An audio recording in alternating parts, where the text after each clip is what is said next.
ഇത് ഇന്ന് കൊട്ടാരം ചോലക്കൽ എന്ന് പറഞ്ഞ സ്ഥലത്തിട്ടോ 2 മൂർഖൻ പാമ്പ് ഇണചേരണ്ട് പറഞ്ഞിട്ട് എന്നെ വിളിച്ചത്. ഏകദേശം ഒരു 4 മണി സമയത്താണ് വിളി വന്നത്. അവിടെ പേരെന്താണ് ബഷീർ അഷറഫ് പള്ളിയാൽ അഷറഫ് എന്ന് പറഞ്ഞാൽ വീട്ടിൽ നിന്ന് കേട്ടോ. ഏകദേശം 2 മീറ്ററോളം വലിപ്പമുള്ള ഒരു മൂർഖനെ ഇപ്പോൾ പിടിച്ചു. ഇനി ഒന്നും കൂടി അതിൻ്റെ ഉള്ളിൽ കിടക്കുന്നുണ്ട്. അപ്പോൾ അതും കൂടി നമ്മൾ പിടിക്കാൻ വേണ്ടി പോവുകയാണ്. അത് ഏകദേശം ഈ വലിപ്പണ്ട് തന്നെ പറയുന്നത്. ഈ പൈപ്പിന്റെ ഉള്ളിലാണ് കേട്ടോ. പൈപ്പിന്റെ ഉള്ളിലാണ് കിടക്കുന്നത്. നല്ല വലിപ്പമുള്ള സാധനമാണ്.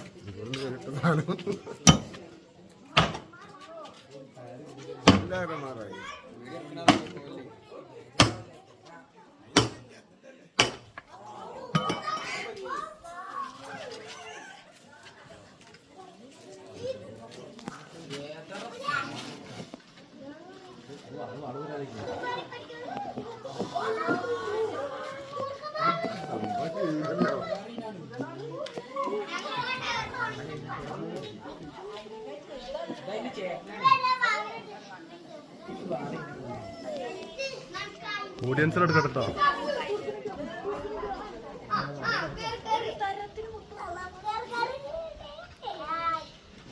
നിങ്ങളുടെ വിജയമാണ് ഞങ്ങളുടെ പ്രതീക്ഷ.